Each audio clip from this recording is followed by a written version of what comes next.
يا أيها الذين آمنوا كتب عليكم الصيام كما كتب على الذين من قبلكم لعلكم تتقون۔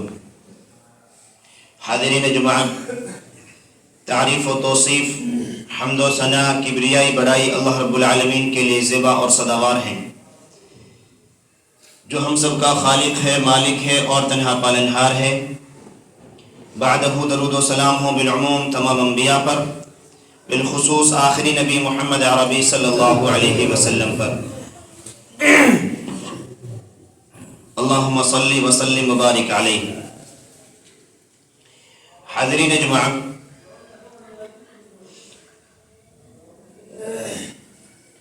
اس وقت ہم ماہ رمضان کی مبارک ساعتوں اور گھڑیوں سے گزر رہے ہیں۔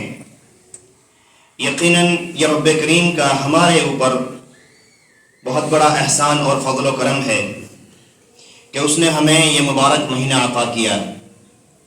اس کے لیے رب کریم کا جتنا شکریہ ادا کیا جائے کم ہے۔ ماہ رمضان کے تعلق سے گزشتہ خطبہ جمعہ میں ہم نے چند باتیں سماعت کی تھیں۔ آج کے خطبہ جمعہ میں اور رمضان کے مہینے میں وہ اعمال جو انسان کو کرنے چاہیے، ان کے متعلق چند باتیں آپ کے سامنے بیان کروں گا۔ رب کریم سے دعا ہے کہ اللہ تو صحیح بولنے کی توفیق دے، بعدہ ہم سب کو اس پر عمل پیرا ہونے کی توفیق عطا فرمائیے۔ چونکہ مہینہ رمضان کا ہے تو ظاہر سی بات ہے سب سے اہم اور ضروری عمل رمضان کے مہینے میں روزہ رکھنا ہے۔ اور رمضان کے مہینے کے روزے اللہ رب العالمین نے فرض کیے ہیں اہل ایمان پر۔ اس چیز کو میں نے آپ کے سامنے بیان کیا۔ اب سوال یہ ہے، اگر ہم رمضان کے مہینے کے روزے رکھتے ہیں تو ثواب کیا ہے؟ فضیلتیں ہم نے سنی، اور ثواب کیا ہے؟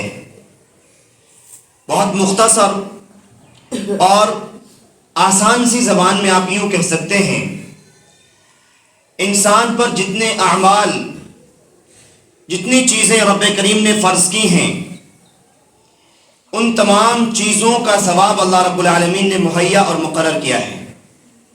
اور ایسے کتنے ہی اعمال ہوں گے جن کے بارے میں رب کریم نے بتا دیا، اگر نماز پڑھو گے تو یہ فائدہ ہے، زکوٰۃ ادا کرو گے تو یہ فائدہ ہے، حج کرو گے تو یہ ثواب ہے، اور بھی تمام چیزوں کے ثواب اللہ رب العالمین نے بتلائے۔ لیکن جب روزے کا مسئلہ آیا تو حدیث قدسی کے الفاظ ہیں، اللہ رب العالمین ارشاد فرماتا ہے اور کہتا ہے، الصوم لی وانا اجزی بہ، روزہ میرے لیے ہے اور میں ہی اس کا ثواب دوں گا، میں ہی اس کی جزا دوں گا۔ یعنی اس چیز کو کھلے الفاظ میں بیان نہیں کیا۔ ایک دوسری حدیث مبارکہ سے ہم سمجھ سکتے ہیں کہ روزے کا ثواب کیا ہو سکتا ہے۔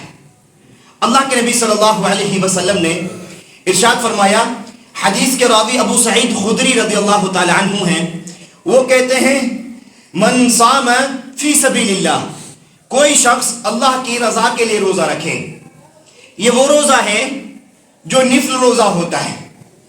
اگر کوئی رمضان کے علاوہ دوسرے کسی دن کا روزہ رکھے جو فرض نہیں کیے، جس کی اہمیت کو جان کر کے بندہ اللہ رب العالمین کا تقرب حاصل کرنے کے لیے روزہ رکھے، رمضان کے علاوہ رکھے، اللہ کے نبی صلی اللہ علیہ وسلم ارشاد فرماتے ہیں، اس روزے کے بدلے میں اللہ رب العالمین اس شخص کی گردن کو جہنم سے اتنی دور کر دیتا ہے کہ 70 سال کی مسافت کے برابر۔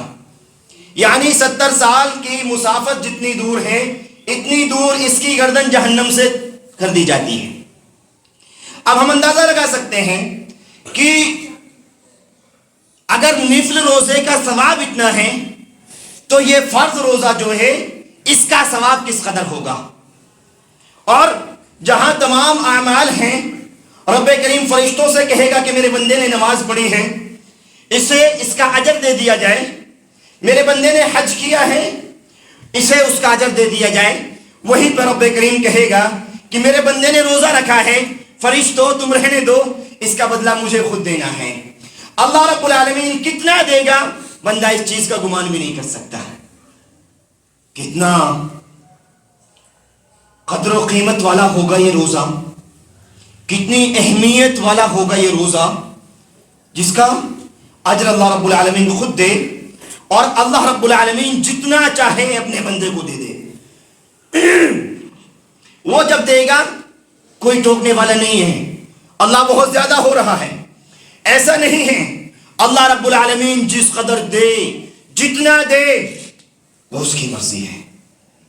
لہذا اے اہل ایمان، ہمیں یہ بات سمجھنا چاہیے کہ رمضان کے روزے ہمارے لیے نہایت ہی ضروری ہیں۔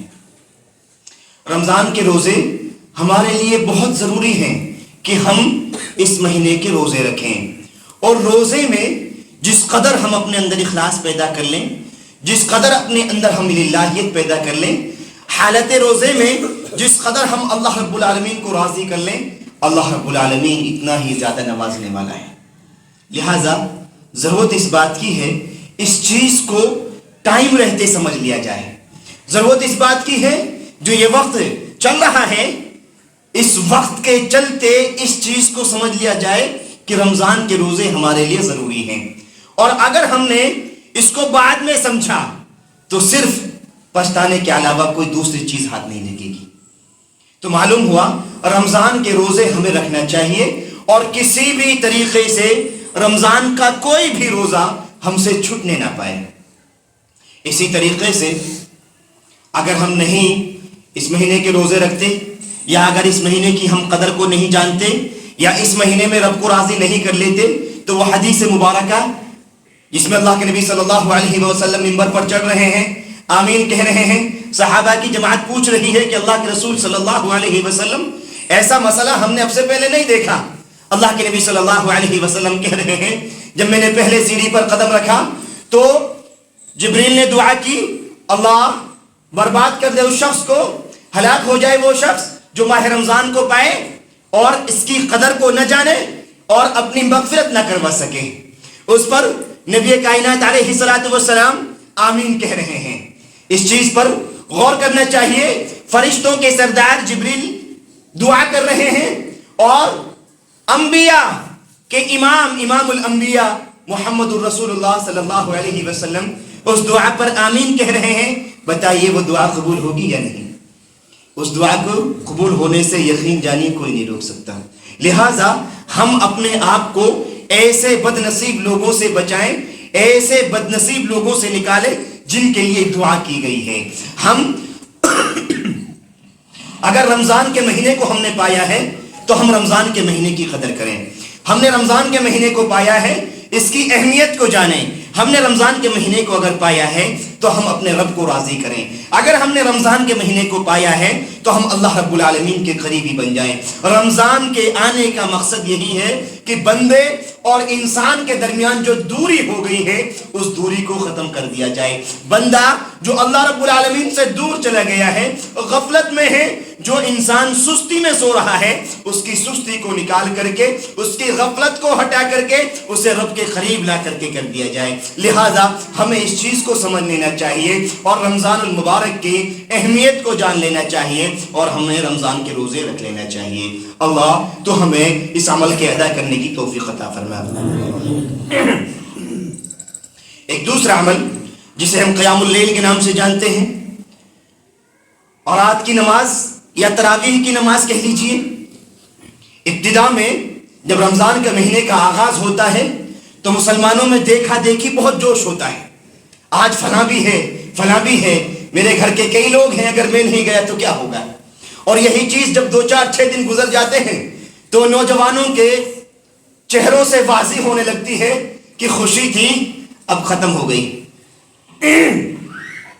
ایسا لگتا ہے کہ چند دن تھے، اور ان چند دنوں میں سے بھی ابتدا کے چند دنوں کو آج کل کے مسلمانوں نے خاص کر لیا ہے، وہ بھی رسمی طور پر، وہ بھی لیے کہ ابھی تو شروع ہوا ہے، اگر نہیں پڑھیں گے تو کیسے پتہ لگے گا کہ ہم رمضان میں عبادت کرتے ہیں؟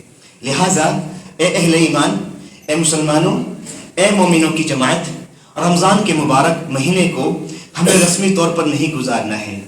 رمضان کے مبارک مہینے کو ہمیں خواہشات کے مطابق نہیں گزارنا ہے، ہمیں اس طریقے سے نہیں گزارنا ہے کہ عام دنوں میں جس طریقے سے ہم غفلت میں تھے، سستی میں تھے، اسی طریقے سے اس غفلت کو، اس سستی کو برقرار رکھا جائے۔ ایسے نہیں گزارنا ہے، ہمیں اہمیت کو جاننا ہے اور سمجھنا ہے اس بات کو، اگر اللہ رب العالمین نے یہ مبارک مہینہ ہماری زندگی میں ہمیں دیا ہے تو اس لیے دیا ہے کہ ہم اپنے آپ کی مغفرت کروا لیں، اس لیے دیا ہے کہ جو جنت متقین کے لیے بنائی گئی ہے، جو جنت مومنوں کے لیے بنائی گئی ہے، اس جنت میں جانے کا سبب بن جائے، لہذا رسم نہ نبھائی جائے۔ لہذا ہمیں رسمی طور پر نماز تراویح نہیں پڑھنا چاہیے۔ آپ اس چیز کو اور اس حدیث مبارکہ کو، جسے امام بخاری رحمۃ اللہ علیہ صحیح بخاری میں بیان کرتے ہیں، حدیث کے راوی ابو ہریرہ رضی اللہ تعالی عنہ ہیں، وہ کہتے ہیں کہ اللہ کے نبی صلی اللہ علیہ وسلم نے ارشاد فرمایا، من قام رمضان ایمانا واحتسابا غفر له ما تقدم من ذنبه۔ ہمیں اس حالت اور اس اعتبار کے ساتھ پڑھنا ہے، اس نیت کے ساتھ ادا کرنا ہے کہ اس کی بدلے میں رب کریم سے میں ثواب کا مستحق بننا چاہتا ہوں، اس کے بدلے میں اللہ رب العالمین سے میں ثواب چاہتا ہوں۔ اپنے ایمان کو تازہ رکھتے ہوئے ہمیں قیام اللیل کرنا چاہیے، ہمیں رمضان میں رات کی نماز اور نماز تراویح پڑھنا چاہیے۔ جس طریقے سے ہم اور فرض نمازوں کا اہتمام کرتے ہیں، اسی طریقے سے ہمیں اس کی اہمیت کو جانتے ہوئے قیام اللیل کا بھی اہتمام کرنا چاہیے۔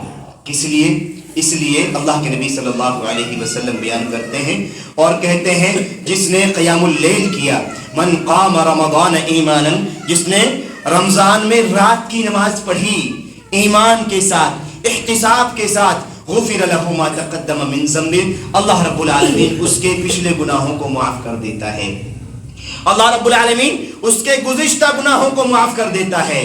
کون ہے وہ بہادر جو یہ چاہتا ہے کہ میرے گناہ ہیں، رہے مجھے اپنے گناہ معاف نہیں کروانے؟ کون ہے وہ سخت دل انسان جس کی خواہش یہ ہے کہ نہیں، کوئی مسئلہ نہیں ہے، معاف ہو نہ ہو میرا مسئلہ ہے، میں دیکھ لوں گا؟ ہے کوئی ایسا شخص؟ نہیں، ایسا کوئی نہیں ہوگا۔ اور ہر انسان کی چاہت اور خواہش ہوتی ہے کہ اللہ رب العالمین میرے گناہوں کو معاف کر دے، اگرچہ وہ دنیا سے چھپ کر کے گناہ کر رہا ہو، اگرچہ وہ اپنے گھر والوں سے چھپ کر کے گناہ کرے، لیکن اس کی دلی خواہش یہ ہوتی ہے، گناہ مجھ سے ہو گیا ہے، اللہ رب العالمین میرے گناہوں کو معاف کر دے۔ اور ہمیں اللہ رب العالمین سے دعا بھی کرنا چاہیے کہ اللہ ہمارے گناہوں کو معاف کر دے۔ لہٰذا اگر ہم چاہتے ہیں اس چیز کو کہ اللہ رب العالمین ہمارے گناہوں کو معاف کر دے، ہم رمضان کے مہینے میں قیام اللیل کا اہتمام کریں اور ایمان اور احتساب کے ساتھ قیام اللیل کا اہتمام کریں، یوں رسمی طور پر نہیں، یوں ایسے ہی دیکھا داکھی نہیں۔ اس لیے میں کھڑا ہوں تو اللہ کی رضا کے لیے کھڑا ہوں، میرا کھڑا ہونا اللہ رب العالمین کو راضی کرنے کے لیے ہے۔ قیام اللیل رمضان میں اہم اور ضروری عبادت ہے۔ اس کے علاوہ ایک ضروری عبادت تلاوت کلام اللہ ہے، اللہ رب العالمین کے کلام کی تلاوت ہے۔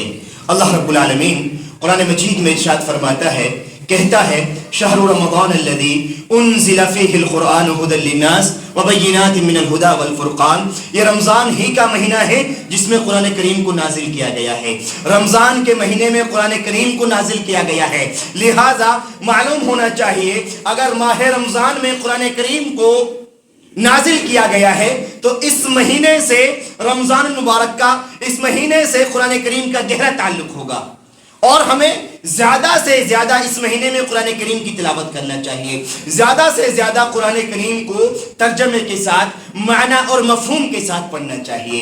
ہم جیسے عام دنوں میں غافل تھے، عام دنوں میں دنیا کمانے میں لگے ہوئے تھے، عام دنوں میں منمانی کر رہے تھے، عام دنوں میں خواہشات کی پیروی کر رہے تھے، اور قرآن کریم ہمارے گھر کی طاق میں رکھا ہوا تھا، ہمیں پڑھنے تک کی توفیق نہیں ہو رہی تھی، یہ رویہ ایک مسلمان کا قرآن کے ساتھ بالخصوص رمضان میں تو نہیں ہونا چاہیے۔ تو ہمیں خاص طور سے رمضان المبارک کے مہینے میں قرآن کریم کی تلاوت کا اہتمام کرنا چاہیے۔ قرآن کریم کی تلاوت کے اہتمام کے لیے احادیث مبارکہ میں کئی ساری روایتیں موجود ہیں۔ ایک عام حدیث جسے ہم نے کئی بار سنا بھی ہوگا، اسے پڑھ کر کے میں بات آگے بڑھاتا ہوں۔ اور نبی اکرم صلی اللہ علیہ وسلم ارشاد فرماتے ہیں اور کہتے ہیں اقرأوا القرآن فإنه يأتي يوم القيامة شفيعا لأصحابه۔ اے لوگو قرآن کریم کی تلاوت کرو، قرآن کریم کی تلاوت کرو، کیونکہ قرآن کریم وہ کتاب ہے جب تمہارے اور رب کے درمیان معاملہ چل رہا ہوگا، حساب کتاب ہوگا اور تمہارے گناہ ہوں گے، اس وقت یہ قرآن آئے گا، رب کریم سے کہے گا اللہ اس بندے نے میری تلاوت کی ہے، اللہ اس بندے نے مجھے پڑھا ہے، شفیع لاصحابی، اللہ اس کے بارے میں تو میری شفاعت قبول کر لے، اس کے بارے میں میری شفاعت قبول کر لے۔ یہ قرآن کریم اللہ رب العالمین کے سامنے پڑھنے والے کے لیے شفاعت کرے گا، سفارش کرے گا اور کہے گا کہ اللہ اس بندے کو بخش دے۔ اور دنیا کی دوسری کوئی سی بھی کتاب ہو اسے یہ حق حاصل نہیں ہے۔ آپ کوئی بھی کتاب پڑھ ڈالیے، کتنے ہی بڑے ایگزام کو کلیئر کر لیجئے، لیکن یہ حق صرف قرآن کریم کو حاصل ہے۔ لہٰذا اگر ہم چاہتے ہیں کہ ہم نے گناہ کیے ہیں اور ان گناہوں کے بدلے میں ہم چاہتے ہیں اللہ رب العالمین کے سامنے قرآن ہمارے لیے سفارش کرے، ہمارے ساتھ کھڑا ہو، تو ہمیں قرآن کریم کا اہتمام کرنا چاہیے، ہمیں قرآن کریم کی تلاوت کرنا چاہیے، ہمیں قرآن کریم سے لو لگانا چاہیے۔ قرآن کریم خوب پڑھیے، زیادہ سے زیادہ پڑھیے اور ترجمے معنی اور مفہوم کے ساتھ پڑھیے۔ سمجھیے کہ قرآن کریم کہتا کیا ہے، سمجھیے قرآن کریم نے کون سے عمل پر کیا فضیلت بتلائی ہے، سمجھیے کون سا وہ عمل ہے جس پر قرآن کریم نے وعید سنائی ہے۔ جانیے اس چیز کو، کون سے ایسے اعمال ہماری زندگی میں چل رہے ہیں جن کو اللہ رب العالمین نہیں چاہتا۔ جانیے اس چیز کو، کتنے ایسے اعمال ہیں جن کو ہم ایسے ہی غفلت میں کر دیتے ہیں اور بڑے بڑے گناہ ہوتے ہیں، ہم سمجھ بھی نہیں پاتے۔ لہٰذا اگر اس چیز کو سمجھیں گے تو ہماری زندگی تاریکیوں سے نکل کر کے، گمراہیوں سے نکل کر کے روشنیوں کی طرف آئے گی، ہم رب کی رحمت کی طرف پہنچیں گے۔ یقین جانیے اگر ہم قرآن کریم کا اہتمام کرتے ہیں تو رب کریم ہمیں بروز قیامت قرآن کریم کی سفارش عطا فرمائے گا۔ اللہ تم لوگوں میں ہمارا شمار فرمائے گا، آمین۔ اور اس کے ساتھ ہی ایک چیز ہے جسے دعا کے نام سے جانتے ہیں، دعا۔ یہ وہ گہرا کنیکشن ہے جو بندے کو اللہ رب العالمین کے بہت ہی قریبی کر دیتا ہے۔ تمام عبادتیں، نماز ہے، روزہ ہے، صدقہ ہے، خیرات ہے، تمام چیزوں کی جو روح ہے، تمام عبادتوں کی جو روح ہے وہ دعا ہے۔ یوں کہہ لیجئے ایک بہت بڑا جسم ہے، وہ بہت اچھا پرورش پایا ہوا ہے، اچھا خاصا دکھ رہا ہے، اور اگر روح کو نکال دیا جائے تو جسم مردہ بن جاتا ہے، جسم کی کوئی اہمیت باقی نہیں رہ جاتی۔ لہذا یہی دعا کا رول ہے عبادت میں۔ دعا عبادت کی روح ہے، لہذا اس روح سے رشتہ جوڑیے، اس روح سے ناتا جوڑیے، اور رمضان المبارک کے مہینے میں بالخصوص دعا کا اہتمام کیجیے۔ اللہ رب العالمین نے قرآن کریم میں دوسرے پارے میں جس رکوع میں رمضان المبارک کے بارے میں بتلایا، اس کے کچھ احکام بتلائے، وہیں پر کہا اذا سألک عبادی عنی فانی قریب، میرے بندے جب میرے بارے میں سوال کریں تو کہہ دیجئے میں قریب ہوں۔ اور کتنا قریب ہے، وَنَحْنُ أَقْرَبُ إِلَيْهِ مِنْ حَبْلِ الْوَرِيدِ، اللہ رب العالمین شہرک سے بھی قریب ہے، اللہ رب العالمین بہت قریب ہے۔ مانگو۔ اللہ رب العالمین دوسری آیت کریمہ میں کہتا ہے ان الذین یستکبرون عن عبادتی سیدخلون جہنم داخرین، جو لوگ غرور اور گھمنڈ کی وجہ سے مجھ سے دعا نہیں کرتے میں ان کو جہنم میں داخل کرنے والا ہوں۔ جو لوگ دعا نہیں کرتے، دعا کو ضروری نہیں سمجھتے، جو نہیں جانتے کہ ہمیں اللہ رب العالمین سے دعا کرنا چاہیے، یا وہ غرور اور گھمنڈ میں ہے، نہیں، نماز تو پڑھ لی ہے، دعا کا کیا کرنا ہے، ابھی تو سجدہ کرا ہے۔ اگر ایسی سوچ آ جائے اللہ رب العالمین ان لوگوں کو جہنم میں داخل کرنے والا ہے۔ لہذا ہمیں یاد رکھنا چاہیے کہ ہمیں زیادہ سے زیادہ اللہ تعالیٰ سے دعا کر لینا چاہیے۔ نبی اکرم صلی اللہ علیہ وسلم نے ایک دوسری حدیث میں ارشاد فرمایا اور کہا کہ رمضان المبارک کے مہینے میں ہر دن بندہ مومن کی اللہ رب العالمین ایک دعا ضرور قبول کرتا ہے، ایک دعا ضرور قبول کی جاتی ہے، دعائیں خوب قبول کی جاتی ہیں اور دنوں کے مقابلے میں زیادہ قبول کی جاتی ہیں، لیکن اور رمضان مبارک کے مہینے میں ہر دن اللہ رب العالمین ایک دعا کو ضرور قبول کرتا ہے۔ لہٰذا ایک دعا اس عہد کے ساتھ کیجئے، اللہ رب العالمین میں دعا کر رہا ہوں میرے اس دعا کو قبول فرما لے۔ اور اللہ کے نبی صلی اللہ علیہ وسلم کہتے ہیں افطار کے موقع پر دعائیں قبول کی جاتی ہیں، جہاں پر ہمارا مسلمان دوڑ بھاگتے ہوئے وضو کر رہا ہوتا ہے، ہماری گھر کی خواتین کچریاں تلنے میں لگی ہوئی ہوتی ہیں اور پکوڑیوں کو سوارنے میں لگی ہوئی ہوتی ہیں، اللہ رب العالمین ایسے موقع پہ دعائیں قبول کرتا ہے۔ لہٰذا اے اہل اسلام کی خواتین ایسے وقت کو اپنے لیے خاص کیجئے اور ایسے وقت میں زیادہ سے زیادہ اللہ رب العالمین سے مانگ لیجئے۔ اے اہل اسلام اللہ رب العالمین سے زیادہ مانگ لیجئے۔ ایک عمل صدقہ اور خیرات کا ہے۔ اللہ رب العالمین صدقہ اور خیرات کرنے کے لیے عام دنوں میں بھی کہتا ہے، لیکن جو ہم ماہ رمضان میں خرچ کریں اللہ رب العالمین اس کے ثواب کو بڑھا دیتا ہے، اللہ رب العالمین اس کے ثواب کو بڑھا دیتا ہے، کس قدر بڑھا دیا جاتا ہے، 1 2 7 10 70 700 واللہ یضاعف لمن یشاء، یا اللہ رب العالمین چاہے اس سے بھی زیادہ بڑھا دے، واللہ یضاعف لمن یشاء، وہ جتنا چاہے بڑھا دے۔ اور یہ کس قدر بڑھتا ہے؟ انسان کا اخلاص، انسان کی للہیت، انسان کس قدر کا خرچ کر رہا ہے، کب خرچ کر رہا ہے۔ انسان کو لگ رہا ہے کہ میرے پاس نہیں ہے، لیکن میں نے دیکھا سامنے حاجت مند ہے، غریب ہے، فقیر ہے، میرے پاس نہ ہوتے ہوئے میں نے اسے دیا۔ اور ایک انسان ہے جس کے پاس 10,000 جیب میں رکھے ہیں، وہ 10 روپے نکال کے دے دے تو کوئی کمال تھوڑی ہے۔ جس کے پاس 10 روپے ہیں وہ 10 روپے دے، یہ کمال ہے۔ اس کے بعد سوچے کہ اللہ رب العالمین مجھے بھی دے گا۔ لہٰذا اپنے دل میں للہیت اور اخلاص پیدا کرتے ہوئے ہمیں رمضان المبارک کے مہینے میں زیادہ سے زیادہ اللہ کی راہ میں خرچ کرنا چاہیے، زیادہ سے زیادہ اللہ کی راہ میں دینا چاہیے۔ وہ غریب اور فقیروں کا مسئلہ ہو، یتیم اور بیواؤں کا مسئلہ ہو، مساجد اور مدارس کا مسئلہ ہو، ہم جس قدر خرچ کریں گے اللہ رب العالمین اتنا ہی زیادہ ہمیں نوازے گا، اللہ رب العالمین اتنا ہی زیادہ ہمیں دے گا۔ اور یقین جانیے اس بات کو، اگر ہم اللہ کی راہ میں خرچ کرتے ہیں تو ہماری جیب سے چند پیسے دیکھنے میں بظاہر تو کم ہوتے ہیں، لیکن صدقہ اور خیرات مال کو بڑھاتا ہے۔ اللہ رب العالمین کی راہ میں جو پیسہ خرچ کیا جاتا ہے وہ پیسہ خرچ نہیں ہوتا ہے، اللہ رب العالمین اس کے بدلے میں مال میں بڑھوتری کرتا ہے، اس کے بدلے میں مال بڑھا دیا جاتا ہے، اس کے بدلے میں رزق میں کشادگی کر دی جاتی ہے۔ لہٰذا جو شخص چاہتا ہے کہ اس کا مال بڑھا دیا جائے، اس کا مال زیادہ کر دیا جائے، تو اسے چاہیے کہ زیادہ سے زیادہ وہ اللہ کی راہ میں خرچ کرے۔ یہ چند وہ اعمال تھے جو رمضان مبارک میں ہمیں کرنا چاہیے اور زیادہ سے زیادہ کرنا چاہیے، میں نے آپ کے سامنے بیان کیے۔ رب کریم سے دعا کرتے ہیں اللہ تو ہمیں خوب زیادہ عمل کرنے کی توفیق عطا فرما، اللہ تو ہمیں ماہ رمضان کی قدر کرنے کی توفیق عطا فرما، اللہ رمضان مبارک کے مہینے میں زیادہ سے زیادہ عبادت کرنے کی توفیق عطا فرما۔ اللہ جس غفلت میں، جس سستی میں ہم سوئے ہوئے ہیں، مولا کریم تو اس سے ہمیں نکال کر کے زیادہ سے زیادہ عبادت کرنے کی توفیق عطا فرما دے۔ اللہ جو غلطیاں، جو گناہ ہم نے کیے ہیں مولا کریم تو معاف کرنے والا ہے، ہم تجھ سے معافی کے طالب ہیں، اللہ تو ہمارے گناہوں کو معاف فرما دے۔ اللہ ماہ رمضان کی عبادتوں کو قبول فرما لے۔ جتنے مسلمان اس دنیا سے چلے گئے ہیں اللہ تو ان کو جنت الفردوس میں جگہ نصیب فرمائیو۔